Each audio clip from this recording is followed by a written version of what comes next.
Na mwanamke unapopata mchumba mweke time limit. Mwambie uchumba wetu tutakaa muda gani ili nijipange. Miaka 3. Ya kufanya nini? Unasubiri niote mapembe? Mwambie ili kama hawezi akuache mapema.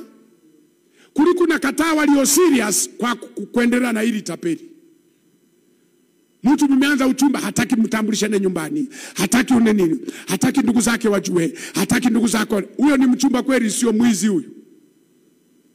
Kwani anashinda kukupeleka nyumbani kwao? Anataka akupeleke Roji. Roji wewe ni mtoto wa Roji wewe. Kwani asikupeleke kwao? Kwani asikunani? Kwani asiende na process? Kwa sababu uchumba lazima uwe na process. Unaziona process. Ya kwanza mnafahamiana.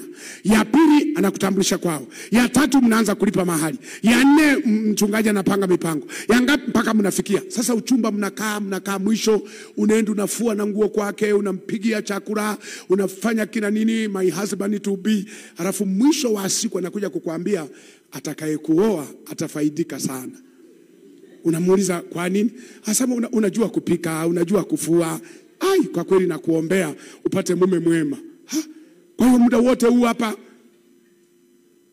unaanza kuulizia bei za kamba za ng'ombe, unauza shilingi ngapi? Unataka kuwa ng'ombe ili ukajifunge ujiue. Wewe unaanzaje kufua minguo ya mtu?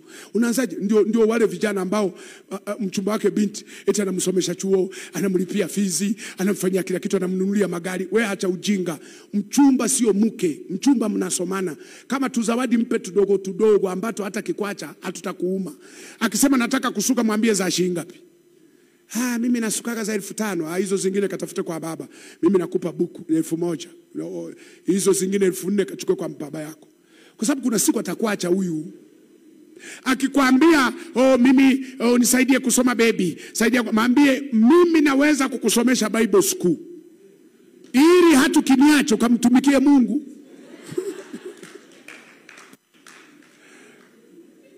Unamsomesha university. Tunajua mchungaji unaongea tu.